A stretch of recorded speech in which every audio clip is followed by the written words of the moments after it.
Greetings, beautiful souls. If you get nothing else from today's message, I hope you can feel the joy that we feel simply through the act of connection. Connection is and of itself a great allower of bliss into your life and into your space. So please take a moment just to enjoy the bliss of connecting. Today, we wish to speak to you about riding the seesaw of life. You know, the ups and the downs. Many people try to justify this as if it is a normal part of being a human being. And for the most part, it is. But it's not so much the riding of the seesaw that we wish to speak of. It's about your reaction to when the seesaw tilts down and you're in that low period. You see, life is going to present what it is. Many philosophies like Buddhism will say things like life is difficult. We're not going to go say that to you. But we are going to say that life presents challenges and challenges present growth opportunities. And for many people, that looks like you're in a valley on the roller coaster and you're in that low part. Yea, thy walk through the valley of the shadow of whatever it is. We're here to tell you today that because life is in cyclical motion, does not mean that you have to be in cyclical motion. See, we have a tendency to believe that if we feel bad, then bad things are happening. We have a tendency to believe that if we feel depressed or sad, then it's a bad time and bad things are taking place. We'd like to separate that out for you and encourage that you separate it out yourself. One of the funnest things the Channel Peter learned when he was in recovery in AA was the story of a person going to their sponsor, and the sponsor would say, "How are you doing?" And they go, "Oh, I feel this and I feel that." And the sponsor would say, "I didn't ask how you feel. I'm asking how you're doing." Setting up the whole possibility that you could be doing great and feeling not so great. Now, we wish to carry this further because in today's time energy transition, the cycles may seem like, oh, I'm losing progress. I was so blissful last week. Now, where did it go? Oh my God, this is such a bad low. And we're here to tell you, can you hold on to the notion that in fact, you're always ascending? You're always moving closer to source. And whether or not you feel it, you're taking those actions. Those simple things like in Alcoholics Anonymous, the simple things they were told and the channel was recovering was things like, have you eaten today? Have you rested? Little simple things like that. We're going to add to that some spiritual things. Have you sat quiet for a moment today and took a few breaths?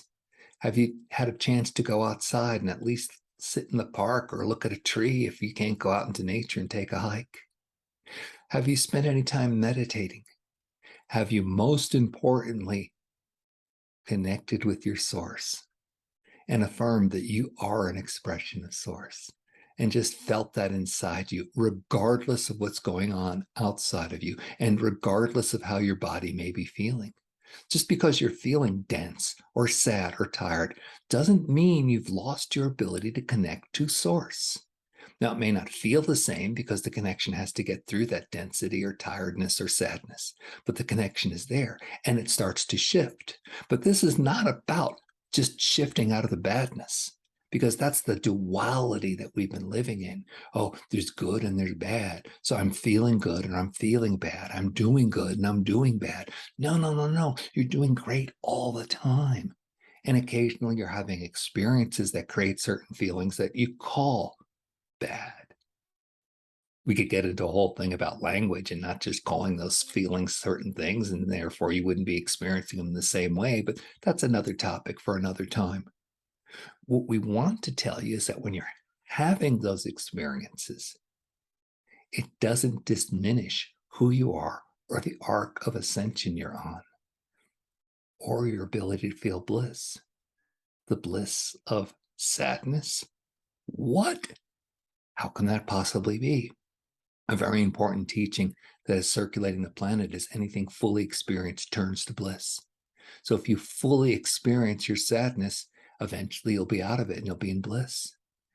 But for now, if you could just simply take a moment to go out and center yourself or take a breath, sit in the hot tub, sit in your backyard under a tree, go to a park, pet a cat, just taking a moment to do that and just really being present for doing that and say, oh, yeah, I'm really sad. And this moment is kind of nice. Part of what's creating these cycles of sadness, these seesaw going up and down, is you're majorly in transition. Your body's moving to higher levels of density. And those higher levels mean that, things have to change physically, biochemically. Things are going on in your cells. This will create tiredness. This will create the release of toxins that may express as emotional sadness. That's going to happen. That's your process. Are you doing good? How are you doing today? Are you doing good with your process, regardless of how you're feeling? And then, as we've counseled many times, are you taking the time to love how you feel? You're sad right now. Let me just hold you. Let me just sit with whatever is making me depressed. Can you love those aspects of yourself when you're in them? And that then is more doing good, brings you higher into the cycle. You may or may not ever get to the place where you don't experience what you consider bad feelings. Really, if you cut all of them out, you'll just stop growing. So you don't really want to do that. The whole point is, are you understanding that you're doing good, even though you may not be feeling it, which is amplified right now because of the ascension energies. Now, we would like to carry this further. We've spoken much about how we're moving out of duality and we're moving into oneness. And we've suggested to you that if you're going to fight a battle, why don't you do the internal work? Yes, there are bad people doing bad things out there. Okay, we know that. It's easy for anyone with eyes to see. But are you focusing on that all the time? We've counseled you that if you focus inward, you'll be doing more good for yourself. And because your vibration will change more, you'll be doing more good for the planet. Now, a lot of people have not yet understood that they can let go of having the external fight, that really you don't have to be in opposition to anyone or anything. Okay? If you can just start to hold your vision and choose your timeline and live that way, then the world conforms and everybody uplifts in that world if they choose that for themselves. But this is hard to let go because it's letting go of a whole lifetime of embattlement and my ego and my self-image if I'm a warrior who does this and all these other things. We've been counseling you to just really take that energy and effort to really go to those places that are sad within you. Okay.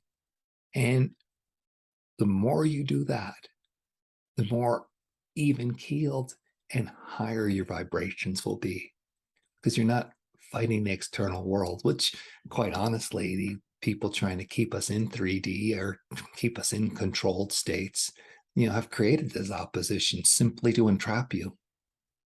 And many people are starting to let go of that. Some are struggling through it. But we're here today to talk about the analogy. As we counsel no longer fighting the external battle and really spending time inside yourself, we'd like you to apply the same standards to yourself. There's no duality of good and bad within you. Yes, there are things you may be ashamed of. Yes, there may be things you've done that are opposite your moral code. But can you love them? Can you love the state of feeling you are or have when you approach those things, those heavy, dense places within yourself? That's really a lot of what's motivating the seesaw. is that when you're on the bottom part and it feels bad and you're feeling blue or depressed, you are accessing areas that have been held that are dense and in opposition to your thoughts or beliefs or whatever it is that you create duality with. It's your opportunity to clear, and that's why they're presenting. So, can you go to those places and go, oh, goody, this is another terrible thing and feel horrible that I'm dealing with again today? I'm going to just allow it and I'm going to love it just like I allow and love myself because these aspects are myself. You understand the oneness that we've been talking about externally is also very important and identical to the oneness we encourage you to adopt internally. Be your whole person. Be okay to be sad, right? Do whatever it is you do. Curse out to the world.